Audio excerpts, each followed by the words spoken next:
नमस्कार दोस्तों, आज की इस वीडियो में हम आपके लिए लाए हैं श्री कृष्ण जन्माष्टमी की कहानी।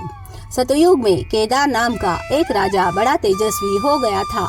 वह आयु के 30 वर्ष में ही अपने पुत्र को राज देकर तपोवन में चला गया। इसी राजा की वृंदा नाम की कन्या थी, जिसने आजन्म अविवाहिता रहकर यमुना के पवित्र घाट पर घोर तपस्या करनी आरंभ की।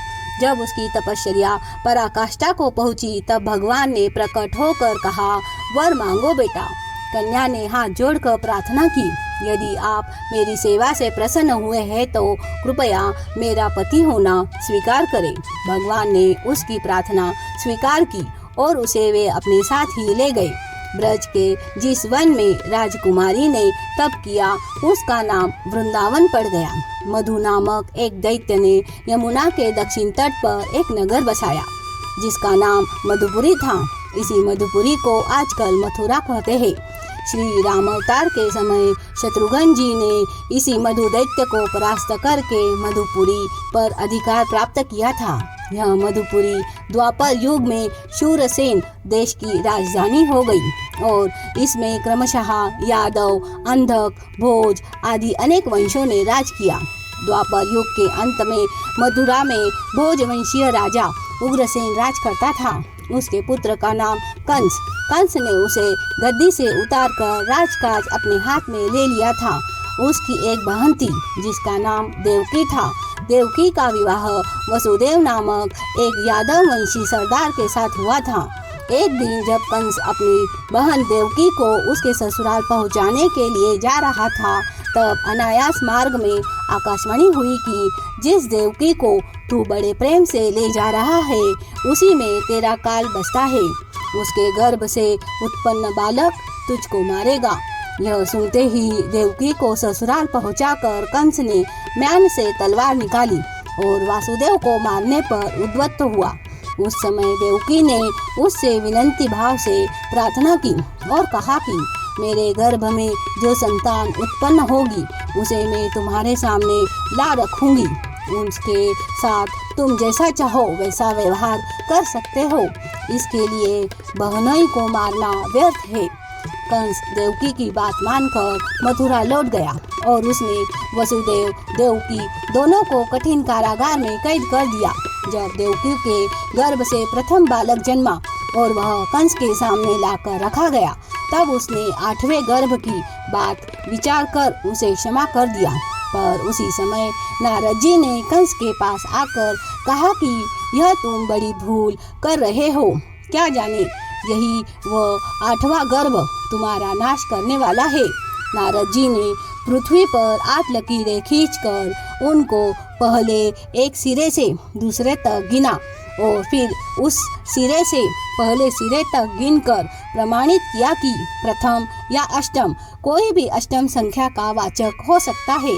अतः शत्रु के अंकुर को तुरंत ही खोट देना चाहिए, ऐसा न हो कि वह बड़ा होकर प्रबल हो जाए।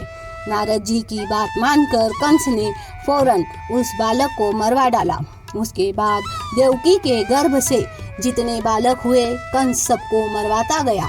देवकी की 7 संतानें मारे जाने के बाद जब 8वें गर्भ की बात कंस को मालूम हुई, तब उसने देवकी, वसुदेव दोनों को एक कारागार में कैद किया और पहरा भी लगा दिया।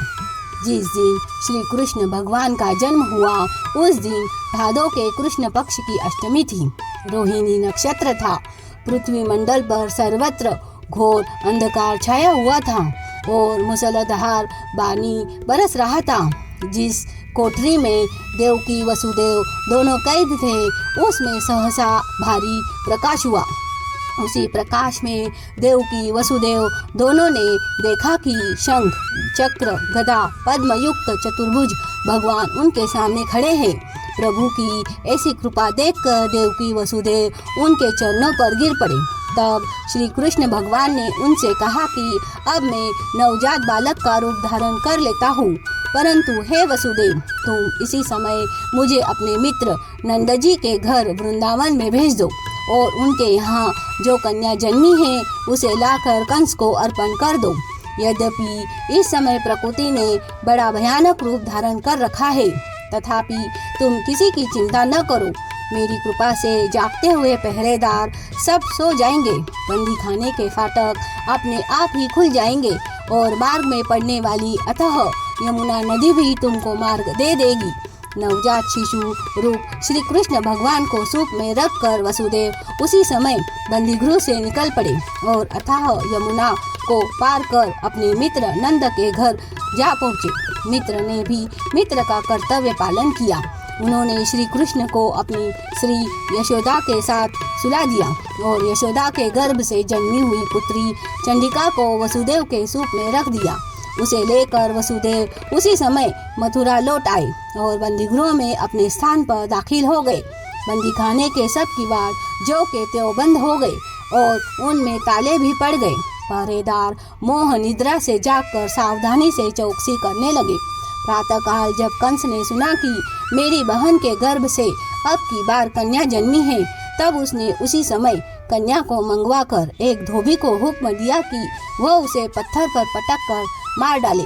अतः धोबी जो ही चंडिका के पैर पकड़कर उसे पछाड़ने लगा, त्यों ही वह धोबी के दोनों हाथ लेती हुई आकाश में उड़ गई। वहां से उसने कहा कि मुझको मारने से कोई लाभ नहीं, कंस को मारने वाला तो वृंदावन में जा पहुंचा है। यह सब देखकर कंस अवाक रह गया। कंस कृष्ण को वृंदावन में सुरक्षित जानकर बड़ा ही उद्विग्न हुआ और वह उनको मारने के लिए अनेक उपाय करने लगा। उसने उनका नाश करने के लिए समय समय पर अनेक दैत्य और दानवियों को भेजा। उन सब ने वासुरी माया विस्तार कर कृष्ण भगवान को मारना चाहा, परंतु परिणाम उल्टा हुआ। वे सभी मारे गए और कृष्ण जी सकुशल गोकुल में रहकर रास विलास करने लगे।